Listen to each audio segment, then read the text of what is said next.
बिस्मिल्लाहिर्रहमानिर्रहीम, अस्सलाम वालेकुम। वेलकम टू माय चैनल दावत इस्लाम। मैं हूं आपका दोस्त शफकत अली ऑफिशियल। उम्मीद करता हूं कि आप सब लोग ईमान के आला दर्जे पे होंगे। सूरतुल निसा के आयत नंबर 78 का तर्जमा, रही मौत तो जहां भी तुम हो वो बहरहाल तुम्हें आकर रहेगी, ख्वाह तुम कैसी ही मजबूत इमारतों में हो। अगर इन्हें कोई फायदा पहुंचता है तो कहते हैं ये अल्लाह की तरफ से है, और अगर कोई नुकसान पहुंचता है तो कहते हैं ये तुम्हारी बदौलत है। कहो सब कुछ अल्लाह ही की तरफ से है। आखिर इन लोगों को क्या हो गया है कि कोई बात इनकी समझ में नहीं आती। सूरतुल निसा हाशिया नंबर 109, यानी जब फतह नुसरत और कामयाबी और सरखोई नसीब होती है तो इसे अल्लाह का फजल करार देते हैं और भूल जाते हैं कि अल्लाह ने इन पर यह फजल नबी के जरिए से फरमाया है। मगर जब खुद अपनी गलतियों और कमजोरियों के सबब से कहीं शिकस्त होती है तो बढ़ते हुए कदम पीछे बढ़ने लगते हैं और सारा इल्जाम नबी के सर थोपते हैं और खुद बरीउल जिम्मा होना चाहते हैं।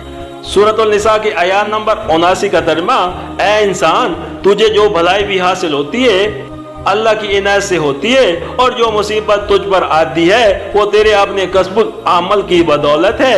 ऐ मोहम्मद सल्लल्लाहु अलैहि वसल्लम, हमने तुमको लोगों के लिए रसूल बनाकर भेजा है और इस पर खुदा की गवाही काफी है। सूरतुल निसा के आयत नंबर 80 का तर्जमा, जिसने रसूल की एताअत की उसने दरअसल खुदा की एताअत की, और जो मुंह मोड़ गया तो बहरहाल हमने तुम्हें इन लोगों पर पासबंद बनाकर तो नहीं भेजा है। सूरतुल निसा हाशिया नंबर 110, यानी अपने अमल के ये खुद जिम्मेदार हैं। इनके अमाल की बात पर तुमसे ना होगी। तुम्हारे सपुर जो काम किया गया है वो तो सिर्फ ये है कि अल्लाह के अहकाम और हिदायत इन तक पहुंचा दो। ये काम तुमने बाखूबी अंजाम दे दिया। अब ये तुम्हारा काम नहीं है कि हाथ पकड़कर इन्हें जबरदस्ती राह रास्त पर चलाओ।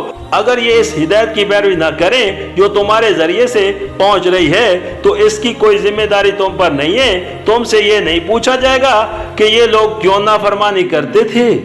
सूरतुल निसा के आयत नंबर 81 का तर्जमा, वो मुंह पर कहते हैं कि हम मदीओ फरमान हैं, मगर जब तुम्हारे पास से निकलते हैं तो इनमें से एक गिरोह रातों को जमा होकर तुम्हारी बातों के खिलाफ मशवरे करता है। अल्लाह इनकी ये सारी सरगोशियां लिख रहा है। तुम इनकी परवाह न करो और अल्लाह पर भरोसा रखो, वही भरोसे के लिए काफी है।